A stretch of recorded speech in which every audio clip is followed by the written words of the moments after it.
पुराण कथा संग्रह में आप सुन रहे हैं आध्यात्मिक कथाएं। कथा का नाम है शनि की महत्वता। शनिदेव को न्याय के देवता कहा जाता है।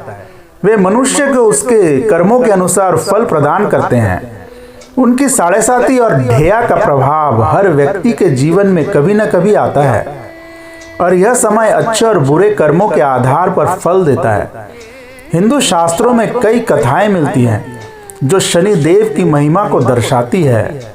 इन्हीं में से एक प्रसिद्ध कथा है राजा विक्रमादित्य और शनि देव की कथा। यह कथा न्यायप्रिय राजा विक्रमादित्य के धैर्य, सत्यनिष्ठा और शनिदेव के प्रभाव को दर्शाती है। इसमें बताया गया है कि चाहे राजा हो या रंग, कोई भी शनिदेव के प्रभाव से बच नहीं सकता। लेकिन जो व्यक्ति धैर्य रखता है और भगवान शनि की शरण में जाता है, अंततः उसे शनिदेव का आशीर्वाद प्राप्त होता है।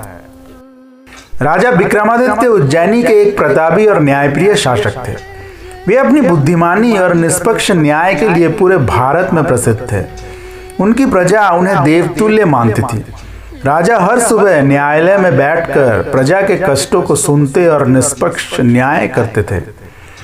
उनकी न्यायप्रियता के कारण देवता भी उनसे प्रसन्न रहते थे। लेकिन एक दिन एक ऐसी घटना घटी जिससे राजा विक्रमादित्य को अपने जीवन की सबसे कठिन परीक्षा से गुजरना पड़ा। एक बार स्वर्ग में सभी नवग्रहों के बीच यह बहस छिड़ गई कि उनमें से सबसे अधिक प्रभावशाली कौन है। सभी ग्रह अपने अपने महत्व को सिद्ध करने लगे। सूर्य ने कहा, मेरे बिना कोई जीवन संभव नहीं। मैं पृथ्वी को प्रकाश और ऊर्जा प्रदान करता हूँ, इसीलिए मैं सबसे महान हूँ। चंद्रमा बोले, मैं मनुष्य के मन और भावनाओं को नियंत्रित करता हूँ। यदि मेरी स्थिति ठीक ना हो तो व्यक्ति मानसिक रूप से कमजोर हो जाता है, इसीलिए मैं सबसे महत्वपूर्ण हूँ। मंगल, बुध, गुरु, शुक्र, राहु और केतु भी अपने अपने प्रभावों की महिमा गाने लगे। लेकिन जब शनिदेव की बारी आई तो उन्होंने कहा, मैं सबसे शक्तिशाली हूँ। मैं व्यक्ति को उसके कर्मों का उचित फल देता हूँ। जब मेरी साढ़ेसाती और ढैया किसी पर आती है तो वह राजा से रंग बन सकता है और रंग से राजा भी बन सकता है। सभी ग्रहों में विवाद बढ़ता गया।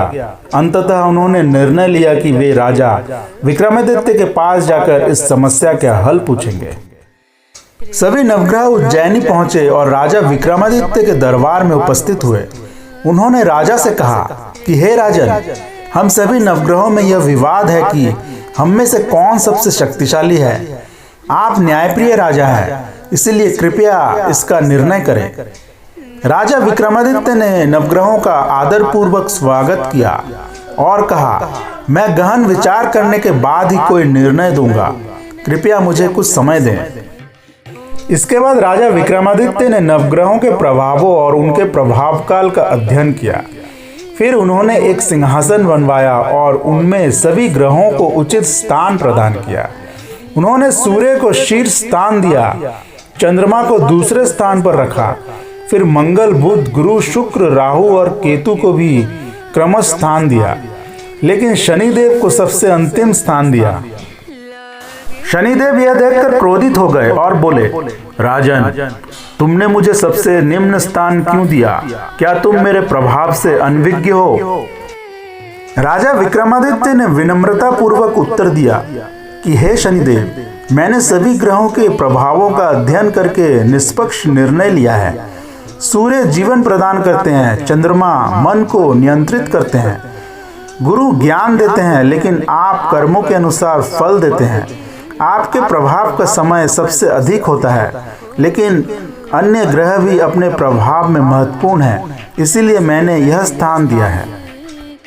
शनिदेव ने गुस्से में कहा, राजा, तुम्हें मेरे प्रभाव की सच्चाई का एहसास तब होगा जब मेरी साढ़ेसाती तुम पर आएगी।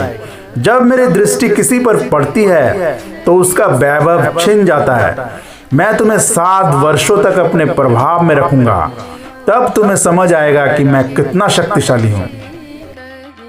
राजा विक्रमादित्य ने निडर होकर उत्तर दिया, हे प्रभु, यदि यह मेरे कर्मों का फल है तो मैं इसे सहर्ष स्वीकार करता हूं। समय बीतता गया और जब राजा विक्रमादित्य की कुंडली में शनि की 7.5 आई तो उनके जीवन में कठिनाइयां शुरू हो गई। एक दिन राजा शिकार के लिए जंगल गए। वहां उनका घोड़ा एक कंटीली झाड़ी में फंस गया और वे रास्ता भटक गया। वे बहुत दूर निकल आए और अपने राज्य से दूर किसी अनजान नगर में पहुंच गए।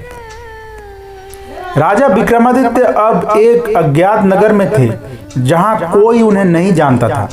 भूख प्यास से व्याकुल होकर वे एक व्यापारी के पास पहुंचे और नौकरी मांगी। व्यापारी ने उनकी बुद्धिमत्ता देखकर उन्हें घोड़े बेचने का कार्य सौंपा। कुछ दिनों बाद एक दिन जब राजा एक घोड़ा बेच रहे थे तो नगर के सिपाहियों ने उन्हें पकड़ लिया। उन पर चोरी का झूठा आरोप लगाया गया। राजा को न्यायालय में पेश किया गया। वहां के राजा ने बिना जांच पड़ताल किए ही उन्हें अपराधी मानकर कठोर दंड दे दिया। राजा विक्रमादित्य के दोनों हाथ और पैर काट दिए गए और उन्हें जंगल में मरने के लिए छोड़ दिया गया। राजा घोर पीड़ा में थे, लेकिन उन्होंने धैर्य बनाए रखा और भगवान शनि की स्तुति करने लगे। उन्होंने अपनी परिस्थितियों को भाग्य मानकर धैर्यपूर्वक सहन किया।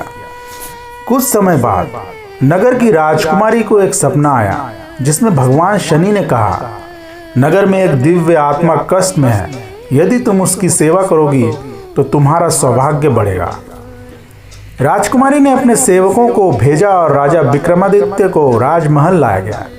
उनकी सेवा की गई और कुछ ही दिनों में वे स्वस्थ हो गए। जब 7.5 का समय समाप्त हुआ तो शनिदेव राजा के सामने प्रकट हुए और कहा, राजन, यह सब तुम्हारी परीक्षा थी। अब मैं तुम्हें तुम्हारा वैभव लौटा रहा हूं। शनिदेव के आशीर्वाद से राजा विक्रमादित्य के कटे हुए हाथ पैर पुनः जुड़ गए और वे फिर से अपने राज्य लौट आए।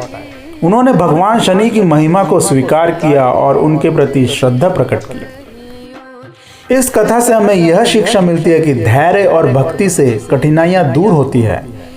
शनिदेव कर्मों के अनुसार फल देते हैं। 7.5 में संयम और भक्ति आवश्यक है।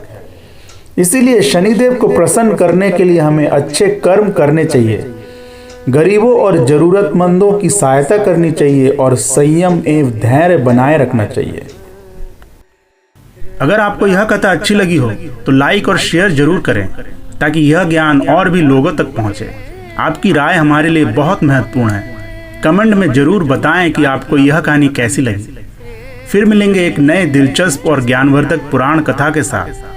पुराण कथा संग्रह पर आपकी अपनी आध्यात्मिक यात्रा जारी रहे। धन्यवाद।